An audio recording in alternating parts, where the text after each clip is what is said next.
Dit binnen beelden dat de trosneetautomobilist een bloedhekel aan had. Maar dit soort boeren zullen de komende jaren het beeld in en om het hinnen regeren. Want aan alle kanten zal er werken worden aan een betere trosstreming van de haatstad. Voor 800 miljoen worden verkeersproblemen aanpakt. 39 projecten waarvan 3 heel grutte. Dat wordt een heel heden, maar provincie, Rijk en gemeente gaan er gezamenlijk zin aan. Zo die van de mond blikken bij de ondertekening van het Minder Hinder manifest. Het is voor Leeuwarden ontzettend belangrijk dat die 39 projecten die we in het kader van Vrije Baan met elkaar uit gaan voeren, goed op elkaar afgestemd zijn. En dat we ook vooruitdenken wat voor hinder het op gaat leveren. En daar hebben we heel helder met elkaar afspraken over gemaakt.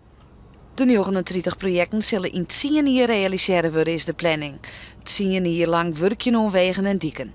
Vanzelfs is daarbij de hek om Ljouwert. Noma's betiert en middies let een kniepenpunt met opstoppings en files.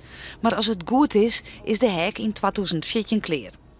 En dan is er nog het Drachsterplein. Nou nog een hele drukte en moans ik graatvol. Maar oer een perier sjocht het er zo uit.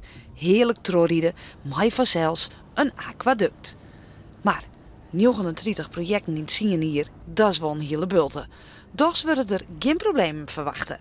Er zal zeker wel hinder zijn en wat overlast. Maar we hebben de plannen en de planningen heel goed op elkaar afgestemd.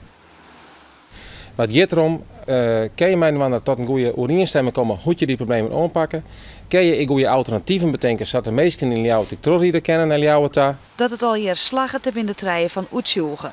Ik het bedrijfsleven wordt inschakelen voor mobiliteitsplan. De bevolking wordt zo goed als mogelijk op de hichte houden via folders en infomateriaal.